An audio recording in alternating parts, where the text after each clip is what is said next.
Parliament house में नायब सदर के इंतखाब के लिए हुई वोटिंग। वजीर आजम नरेंद्र मोदी ने सबसे पहले डाला अपना वोट।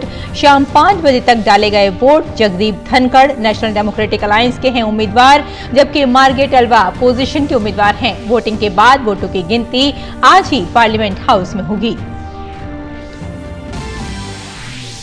बीजेपी ने एक्साइज पॉलिसी पर दिल्ली के नायब वजीर आला मनीष सिसोदिया पर किया हमला। कहा सीबीआई तहकीकात की लटकती तलवार से तवज्जो हटाने के लिए सिसोदिया एलजी को बना रहे हैं निशाना।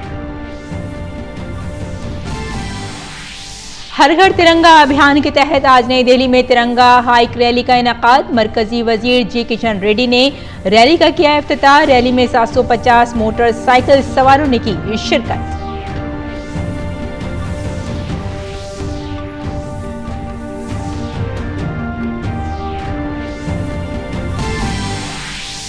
नैन्सी पेलोसी के ताइवान दौरे के बाद अमेरिका और चीन के दरमियान कशीदगी में इजाफा। व्हाइट हाउस ने चीन के अमेरिका के साथ दिफा और मौसमियाती तब्दीली समेत कई शोबों में मुज़ाकरात मनसूख करने के फैसले को करार दिया गैर जिम्मेदाराना।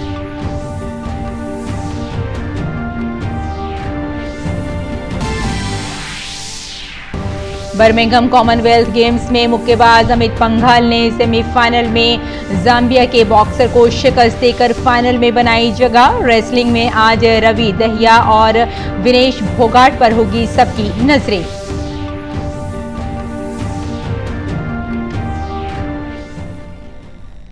आदाब नाज़रीन, खबरनामे में आपका इस्तकबाल है। मैं हूं आपके साथ रेशमा फारूकी। आइए तफसील से अब खबरों पर नजर डालते हैं। नायब सदर के इंतखाबात के लिए आज वोट डाले गए। नायब सदर के इंतखाब के लिए आज सुबह से सबसे पहले वजीर आजम नरेंद्र मोदी ने वोट डाला।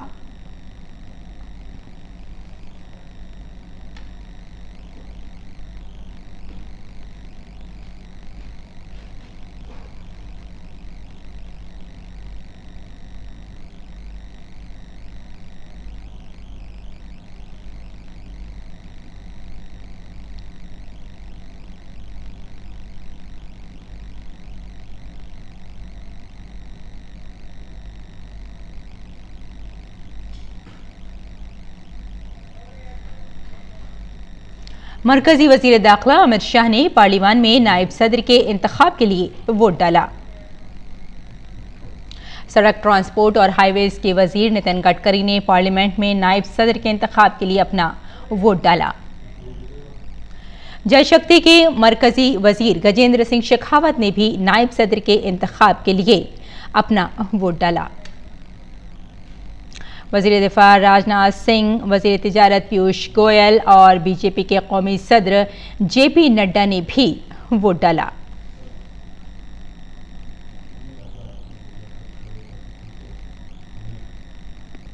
वाज़ेह रहे कि जब Jagdeep Dhankhar national democratic alliance के उम्मीदवार हैं और मार्गरेट अल्वा अपोजिशन की उम्मीदवार हैं। भारत के नायब सदर का इंतखाब पार्लियामेंट के दोनों ऐवानों के अरकान पर मुश्तमिल इलेक्टोरल कॉलेज के अरकान के जरिए मुतनासिब नुमाइंदगी के निज़ाम के जरिए किया जाता है।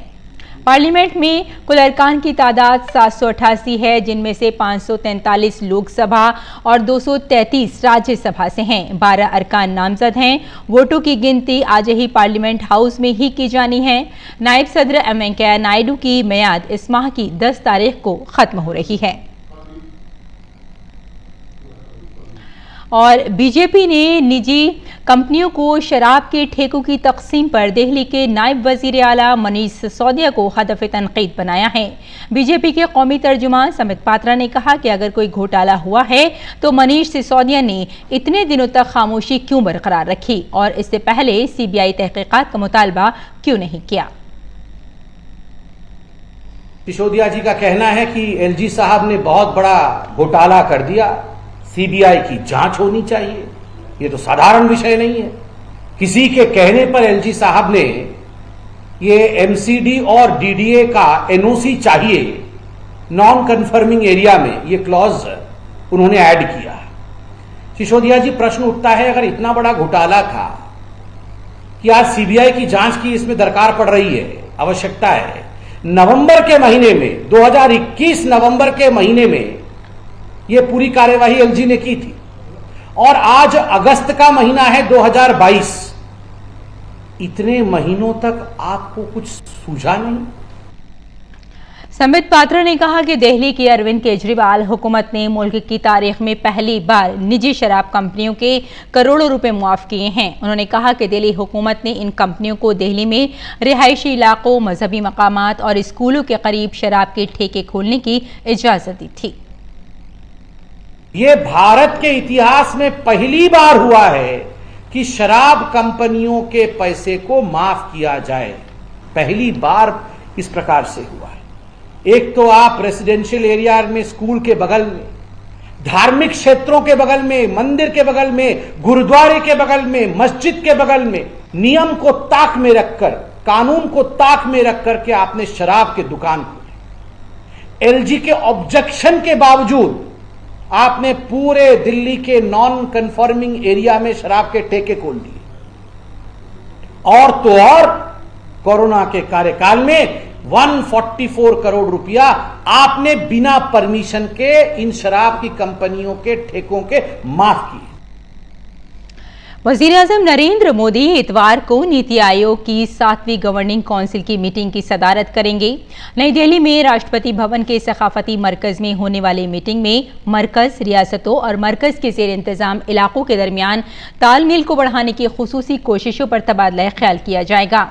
अगले साल भारत में मुनक़िद होने वाले G20 सरबराही कॉन्फ्रेंस की वजह से ये मीटिंग इंतहाई अहमियत की हामिल है। और मरकजी वजीर सखाफत जी किशन रेड्डी ने कौमी परचम के एजाज़ में निकाली गई बाइक रैली को झंडी दिखाकर रवाना किया। इसका एहतमाम यंग सिख राइडर्स ग्रुप ने किया था। इस मौके पर 750 मोटरसाइकिल सवारों ने हिस्सा लिया। नई दिल्ली के तालकटोरा से सकाफत के मरकजी वजीर जी किशन रेड्डी ने तिरंगा यात्रा को हरी झंडी दिखाई। तिरंगे के साथ 750 बाइक सवार सफर पर निकले। बाइक पर तिरंगा और दिल में हुब्बुल वतनी का जज्बा लिए नौजवानों ने इंडिया गेट तक का सफर तय किया। इस मौके पर मरकजी वजीर जी किशन रेड्डी ने कहा कि सकाफत की वजारत ने सरपंचों, NGO, समाजी तंजीमों, वज़राए आला से हर घर तिरंगा मेले को मनाने की अपील की है। उन्होंने आम शहरियों से भी इसमें हिस्सा लेने की अपील की। आज प्रधानमंत्री जी की अध्यक्षता में आज़ाद का अमृत महोत्सव का committee, national level festival committee, steering committee भी होने वाला है। उसमें सभी मुख्यमंत्री, सभी गवर्नर, सभी राजनीतिक पार्टियों के दल के नेता, सभी पार्टी के नेता, सभी लोग आज शाम को कार्यक्रम में, प्रमुख कलाकार, स्पोर्ट्समैन, पद्मश्री अवार्डीज, सभी लोग आने वाला है। सबके बीच में भी ये कार्यक्रम भागीदार होने के लिए अपील करने वाला है। अभी तक जो इन्फॉर्मेशन है सभी गवर्नमेंट्स इसमें ऑन बोर्ड है। बीजेपी लीडर मनिंदर सिरसा ने कहा कि तिरंगा मुल्क की शान है और इसके तई एहतराम और मुल्क की मोहब्बत के इजहार के लिए इस बाइक रैली का इनेकाद किया गया है। सर पर केसरी पगड़ी पहने नौजवानों ने खास तौर से इस राइड की तैयारियां की थीं। देश के प्रधानमंत्री जी ने जो आह्वान किया है, हर घर तिरंगा, घर घर तिरंगा, हम आज मानते हैं कि उससे खाली दुनिया भर में इस तिरंगे का अभिमान ही नहीं बढ़ा, बल्कि जो महान शहादतें हुई थी इसके लिए आज उनको भी एक शांति मिली, आज उनको भी एक सच्ची श्रद्धांजलि है। ये सबसे बड़ी बात है कि हम अपने तिरंगे के लिए, जो देश की शान है, 75th हमारा इंडिपेंडेंस डे मनाया जा रहा है, उसके लिए हम इकट्ठे हुए हैं और सबसे बड़ी बात वो है। वाज़ेह रहे कि अब यौम आज़ादी को कुछ ही दिन बचे हैं। ऐसे में मुख्तलिफ समाजी तंजीमों और वजारत अपने अपने अंदाज में तिरंगे के एहतराम में प्रोग्रामों का इनेकाद कर रहे हैं। तालकटोरा से इंडिया गेट के बीच में जब दिल्ली के यंग बाइकर्स का ग्रुप गुजरा तो उसमें तिरंगा झंडा लगा हुआ था। ये प्रतीक है हमारे देश की आन बान शान का, और कुछ इसी अंदाज में तिरंगे के सम्मान में इन युवाओं ने अपनी यात्रा को निकाला और देशभक्ति का एक अलग ही माहौल यहाँ पर देखने को मिला। कैमरामैन सुरेंद्र के साथ चंद्रशेखर, DD न्यूज़, दिल्ली। और दिल्ली के 21 स्कूलों के बच्चों ने आज वजीर दिफा राजनाथ सिंह को मुल्क के फौजियों के लिए राखियां सौंपी। इस मौके पर तलबा के साथ उनके उस्ताद और शायर मनोज मुंतशिर समेत कई मोअज़्ज़िज़ीन मौजूद थे। मुल्क के फौजियों के लिए राखियां कबूल करते हुए वजीर दिफा ने कहा कि स्कूली बच्चों की बनाई हुई राखियां यकीनन फौजियों के हौसले बुलंद करेगी। रक्षाबंधन के अवसर पर यह राखी तैयार की जानी चाहिए और आप सभी ने मिलकर इसको तैयार किया है। आपके स्कूल के बच्चों ने इसे तैयार किया है और आप लोगों की इसके पीछे मंशा यही रही है कि ये हमारे देश की सीमाओं की रक्षा करने वाले जो बहादुर जवान हैं उनकी कलाइयों पर जाकर बंधे यह राखी। इस देश का रक्षा मंत्री होने के नाते मैं आप सबको आश्वस्त करना चाहता हूं कि मैं स्वयं इसको हमारे तीनों सर्विसेज के चीफ्स, आर्मी, नेवी और एयरफोर्स, तीनों सर्विसेज के चीफ्स को मैं ये प्रोवाइड करूंगा ताकि हमारी तीनों सर्विसेज के जवानों तक यह राखी पहुंच सके। दूसरी जानिब शायर मनोज मुंतशिर ने कहा कि फौजियों के लिए राखियां देना भी उनकी कुर्बानी को खराज तहसीन पेश करने का एक तरीका है कि भले कच्ची उम्र में जिंदगी की शाम आ जाए, ये मुमकिन ही नहीं कि खून पे इल्जाम आ जाए। हमारे गांव में बहनें उसे राखी न बांधेंगी, पलट के जंग से भाई अगर नाकाम आ जाए। और फैजाइया के सरबराह VR चौधरी ने बेंगलुरु के अपने 2 रोज़ा दौरे पर 3 देसी प्लेटफॉर्म, हल्के लड़ाके तैयारे तेजस, हल्के जंगी हेलीकॉप्टर और हिंदुस्तान टर्बो ट्रेनर 40 HTT-40 को उड़ाया। उन्हें आत्मनिर्भर भारत अभियान के तहत भारतीय फैजाइया में शामिल किया जा रहा है। फैजाइया के सरबराह को LCH और HTT-40 की सलाहियतों के साथ साथ तेजस के बारे में पेशरफ्त के मुतालिक मालूमात फराहम की गई। फैजाइया के सरबराह ने मौजूदा सूरत हाल और मुस्तकबिल के मंसूबों को समझने के लिए डिजाइनरों से और टेस्ट टीम से भी बातचीत की। फैजाइया के सरबराह ने एयर चीफ मार्शल LM कार्टे मेमोरियल लेक्चर भी दिया, जिसमें एयरफोर्स, HAL और एरोस्पेस इंडस्ट्री में फिलहाल खिदमत अंजाम देने वालों और रिटायर्ड अफसरों ने शिरकत की।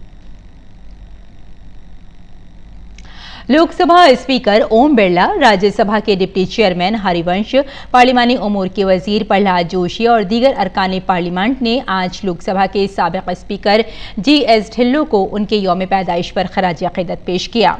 गुरदयाल सिंह ढिल्लों एक हमागीर बासलाहियत शख्सियत थे, जिन्हें कानून से, सहाफत और तालीम और खेल से आईनी उलूम तक दिलचस्पी थी। वो उसूलों से समझौता करना पसंद नहीं करते थे। उनके लिए पार्लियामेंट जमहूरियत का मंदिर था, इसलिए वो ऐवान और उसकी रिवायात और तरीक़ों का बहुत एहतराम करते थे। और आइए बात करते हैं उत्तर प्रदेश में शहद की पैदावार के लिए अपना स्टार्टअप शुरू करने वाले बाराबंकी के नमित सिंह की, जो सिर्फ यही नहीं कि शहद पैदा कर रहे हैं बल्कि इससे दर्जनों नौजवानों को रोजगार भी फराहम कर रहे हैं।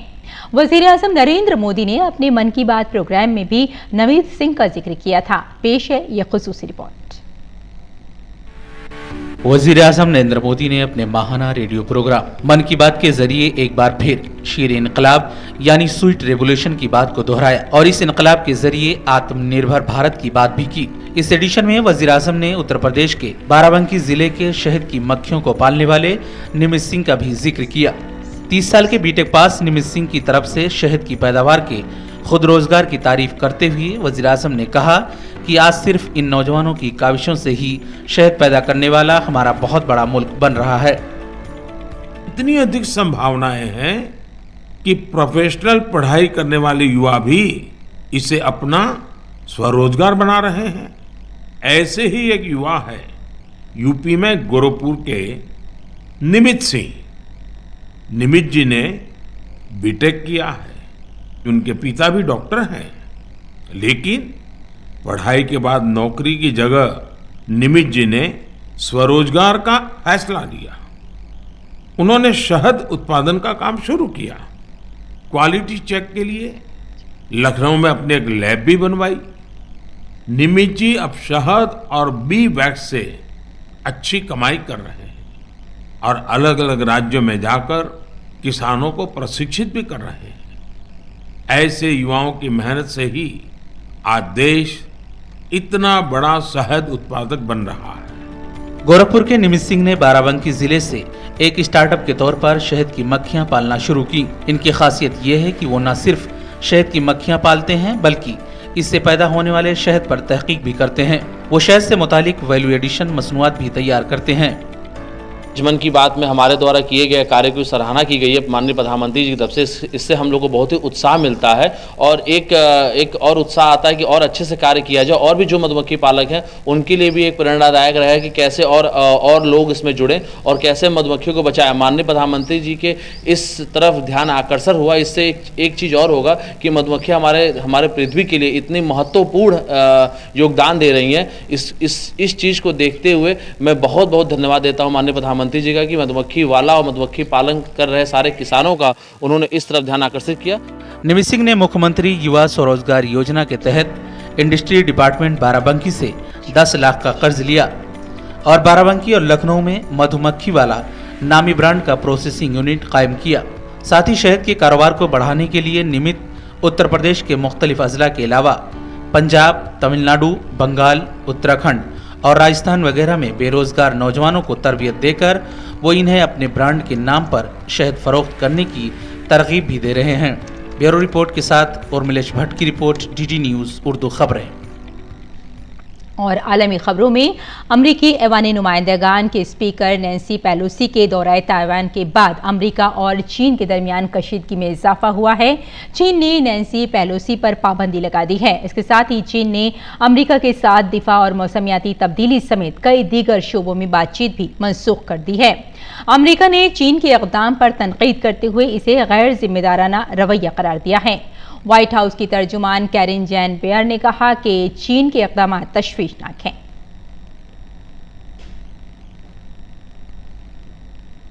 और खेल की खबरों में सबसे पहले आपको बता देते हैं कि भारत के मायनाज पहलवान रवि दहिया 75 किलोग्राम के जुमरे में अपने पाकिस्तानी हरीफ को 4-14 से शिकस्त देकर फाइनल में पहुंच चुके हैं। और भारतीय एथलीट्स ने बर्मिंघम कॉमनवेल्थ गेम्स के एथलेटिक्स मुकाबलों में अपनी शानदार कारकर्दगी का सिलसिला जारी रखा है।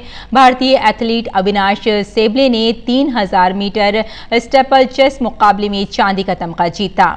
ये बर्मिंघम कॉमनवेल्थ गेम्स में एथलेटिक्स में भारत के लिए चौथा तमगा है। भारतीय मुक्केबाज अमित पंघाल ने 48 से 51 किलोग्राम के जुमरे में फाइनल में जगह बना ली है। पंघाल ने सेमीफाइनल में जाम्बिया के बॉक्सर पैट्रिक जैनिम्बा को 5-0 से शिकस्त दी। और दूसरी जानिब नीतू ने भी 45 से 48 किलोग्राम के जुमरे के फाइनल में जगह बना ली है। इस मैच में उनका मुकाबला कनाडा की प्रियंका ढिल्लन से हुआ, जहां चोट लगने की वजह से कनाडा की पहलवान को पीछे हटना पड़ा और नीतू को फाइनल में जगह मिली। भारत की प्रियंका गोस्वामी ने बर्मिंघम कॉमनवेल्थ गेम्स में 10,000 मीटर रेस वॉक में चांदी का तारीखी तमगा जीता।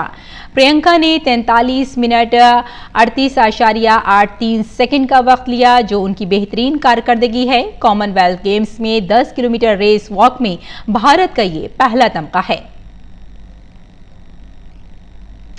और भारतीय पहलवान मोहित ग्रेवाल ने बर्मिंघम कॉमनवेल्थ गेम्स में wrestling free style 125 kilogram category में कांसे का तमगा जीत लिया है। उन्होंने कांसे के तमगे के मुकाबले में जमैका के पहलवान एरॉन जॉनसन को 6-0 से शिकस्त देकर कांसे का तमगा हासिल किया। मोहित ने जॉनसन के खिलाफ पहला पॉइंट हासिल किया और 1-0 की बढ़तरी हासिल की। पहले राउंड के अख्ताम तक मोहित ने 4-0 की बढ़तरी हासिल कर ली थी और इसके बाद मोहित ने हरीफ को चारों खाने चित करके वक्त मुकम्मल होने से पहले ही मैच जीत लिया।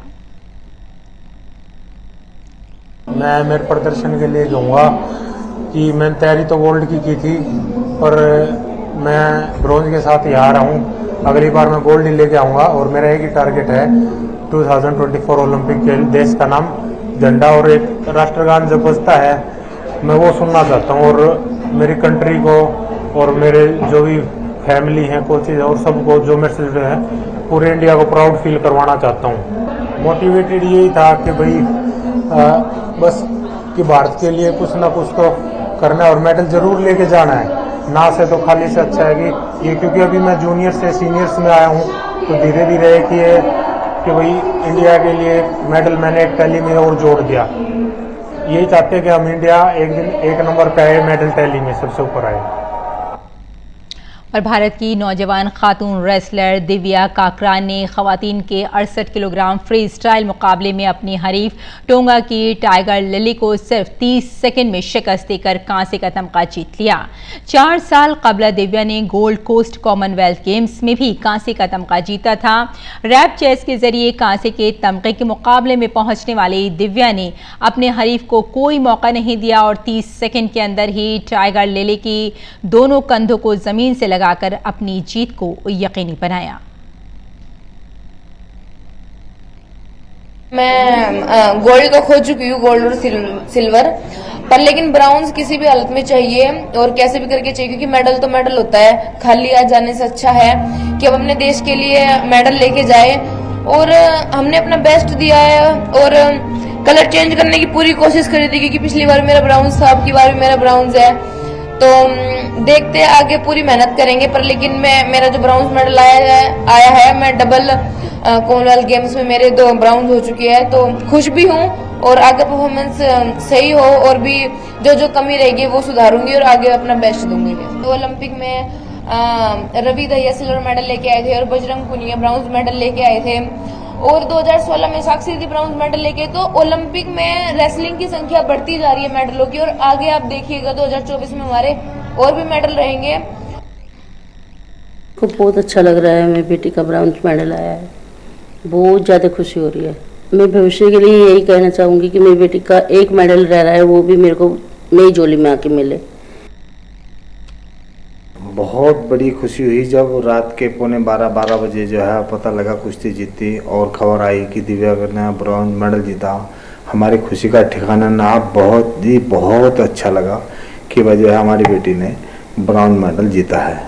दिव्या ने अब तक के 80 मेडल जीत लिया है और केवल एक ओलंपिक का मेडल ला रहा, नहीं तो उसके पास सारे ही मेडल जो है उसने अब तक पा लिए। पूरी तैयारी करके गई थी अपनी तरफ से कि अब की बार जो है मुझे गोल्ड जीतना है। वो भगवान की मर्जी रही, कोई ऐसा हो रहा नहीं आ सका। दुख हुआ इस बात का कि गोल्ड नहीं आया, पर खुशी इस बात की भी हुई कि चलो फिर भी एक कोई ना कोई सा मेडल हमारे पास आया ही है।